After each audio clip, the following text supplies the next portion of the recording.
Adil, media के किरदार पे थोड़ा सा गुफ्तगू कर लेते हैं। अब हम देख रहे हैं कि इंटरनेशनली जिस तरह से पाकिस्तान जवाब दे रहा है, तहम्मुल का मुजाहिरा कर रहा है, और हमारे स्पेशली मीडिया चैनल्स, हमारे जो एंकर हजरात हैं, जो हमारे सहाफ़ी हजरात हैं, वो भी लम्हा बलम्हा ख़बरों को तो दे रहे हैं, लेकिन वो खुद खबर नहीं बन रहे हैं। ऐसा नहीं है कि वो बहुत ज़्यादा प्रोपेगेंडा कर रहे हैं और इस तरह की जो चीज़ें हम इंडियन मीडिया पर बैठ कर देख रहे होते हैं कि वहाँ पर किस तरह से झूठ, प्रोपेगेंडा, बदमज़गी फैलाई जा रही है, आवाम को गुमराह करने की कोशिश की जा रही है। तो ऐसे में कि जब नेशन भी पूरी साथ खड़ी है अपने अफवाज के, और मीडिया का किरदार भी बड़ा अहम है, इस पर ज़रा रोशनी डालिएगा। देखिए, हिस्टोरिकली इंडियन मीडिया इसी तरीके का है। 90s में तो फिर भी थोड़ा बहुत वहाँ पर सच है कि जब जंगें शुरू होती हैं और लॉजिक भी उसमें ख़त्म हो जाती है, तो जंगों में सच और लॉजिक दोनों ख़त्म हो जाती है। लेकिन फिर भी पाकिस्तान के मीडिया का उनके साथ कंपैरिजन इसलिए नहीं किया जा सकता कि वो तो उनको एक स्टेट जो लाइन देती है वो उससे राइट और लेफ्ट भी नहीं होते। हमारे लोग तो सवाल उठाते हैं, पूछते हैं, मामलात देखें ना, आप 24 घंटे में देखें कितने सवालात उठ जाते हैं। लेकिन इंडियन मीडिया का प्रॉब्लम यह है कि इंडियन मीडिया जो है वो एक नैरेटिव का शिकार हो चुका है। वो वॉज हिस्टेरिया जो उन्होंने और उनकी स्टेट ने मिलकर क्रिएट किया था, अगर अब वो उससे पीछे जाते हैं तो उनके लोग उनको नहीं बख्शते। और इनफैक्ट उनका अपना डिजिटल मीडिया जो उनके इलेक्ट्रॉनिक मीडिया के साथ कर रहा है वो भी बहुत इंटरेस्टिंग है। अगर आप उसको थोड़ा सा फॉलो करें तो आपको अंदाज़ा होगा। तो इंडियन मीडिया को तो मेरा ख्याल है कि ज़्यादा संजीदा लेने की ज़रूरत नहीं है, क्योंकि इंडियन मीडिया शायद स्टेट इतना कुछ नहीं करना चाहती जितना इंडियन मीडिया करवा देता है या करना चाहता है। लेकिन आदिल, तो किसके कहने पर स्टेट तो चाहती है ना, हमने देखा तो है कि डेफिनेटली स्टेट के कहने पर, लेकिन प्रॉब्लम ये है ना कि आपने भारत के कहने पर, जी एग्जैक्टली, बीजेपी की जो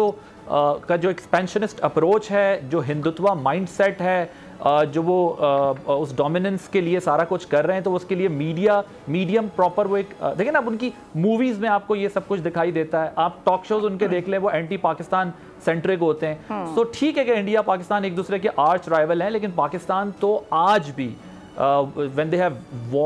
wage war against us, हम फिर भी we are very very responsible nation। हम अभी भी बात करते हुए एहतियात कर रहे हैं, फुल स्पेक्ट्रम वॉर कर सकते हैं, लेकिन कई दफ़ा उनको इंटिमेट कर रहे हैं, इंटरनेशनल कम्युनिटी को सेंसिटाइज कर रहे हैं। क्योंकि मैं मानता हूं अब इंटरनेशनल कम्युनिटी को सेंसिटाइज करने का टाइम जा चुका है, क्योंकि आप पूरी दुनिया देख रही है ये सब कुछ क्या हो रहा है। पिछले 2-3 हफ्ते से 2 न्यूक्लियर स्टेट्स के बीच में जो स्टैंड ऑफ है, सो मेरा ख्याल है वो कोशिश तो कर रहे हैं, लेकिन इंडिया किसी की बात नहीं मान रहा। मैं कल भी ये बात कर रहा था कि देखें, मैं तो 2019 में वहां पर था जब डोनाल्ड ट्रंप की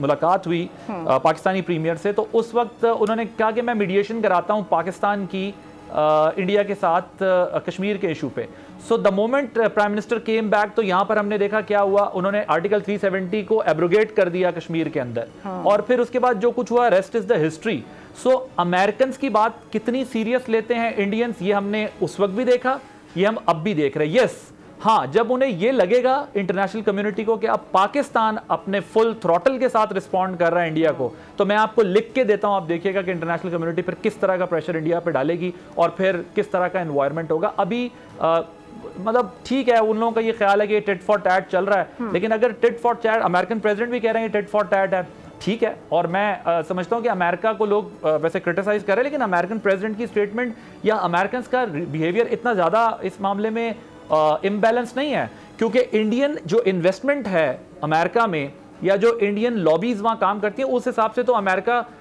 हमारे ख्याल में तो शायद उनको इंडिया की साइड ले लेनी चाहिए थी, लेकिन अमेरिका किसी की साइड नहीं ले रहा। अमेरिका दोनों को बहुत मतलब चाहता है कि ये टेंशन डी एस्केलेट करें, और जिस तरह मार्को रूबियो की कॉल्स आ रही हैं, दोनों तरफ जा रही हैं, मैं समझता हूं अमेरिकन अभी भी इंडियंस के हिसाब से अमेरिकन अब विलन बन चुके हैं, क्योंकि वो दोनों को डी एस्केलेट करने की बात कर रहे हैं। टेंशन पाकिस्तान के केस में मेरा ख्याल है अमेरिका ने अपनी जो फॉरेन पॉलिसी है किसी हद तक अभी ठीक ही रखी हुई है, वरना आप ये देखें कि जो बिजनेस का क्वांटम इंडिया का उनके साथ है, हमारा नहीं है, जो उनका वॉल्यूम है वो हमारा नहीं है, लेकिन उसके बावजूद अमेरिका ये समझता है कि पाकिस्तान ने रिस्ट्रेन किया है सारे प्रोसेस के अंदर, पाकिस्तान कोऑपरेट करना चाह रहा था, पाकिस्तान ने इंटरनेशनल कम्युनिटी को ऑफर की थी। तो एक तो ये इसका कॉन्टेक्स्ट। तो इंडियन मीडिया जो है वो कोई अचंभे की बात नहीं है। हाँ, अलबत्ता इसमें देखें मारूख, जो इंपॉर्टेंट बात है वो ये है कि हमें भी सोशल मीडिया के ऊपर हमारे लोगों को भी थोड़ा सा ये जिम्मेदारी निभानी होगी कि आपने अनवेरिफाइड वीडियोस को शेयर नहीं कराना, क्योंकि आप उन्हें आपकी एयर सुपीरियॉरिटी आ गई, आपने उनके 5 तैयारे गिराए, रफाइल गिरा दिया, आपने ग्राउंड पे LOC उनकी पोस्टें उखाड़ दी,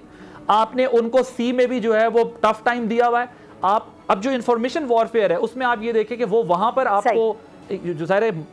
माइंड्स को पोल्यूट करने वाला गेम है, अगर वो फेक वीडियोस मार्केट में फ्लोट कर रहे हैं तो उसको हमें बगैर वेरिफिकेशन के बिल्कुल किसी को भी अपने अकाउंट्स पे शेयर नहीं करना चाहिए, वरना उससे एक एनवायरनमेंट चेंज हो जाता है। यू आर 100% राइट, उससे एनवायरनमेंट चेंज हो जाता है। बिल्कुल आप सही कह रहे हैं, और फिर चीजें कहीं और तरफ जाने लग जाती हैं, जो कि हम चाहते हैं कि जो चीजें भी जिस तरह से चल रही हैं बड़े तरीके से उसी तरह से चलती रहें। सब्सक्राइब करें और बेल दबाएं ताकि कोई खबर रह न जाए।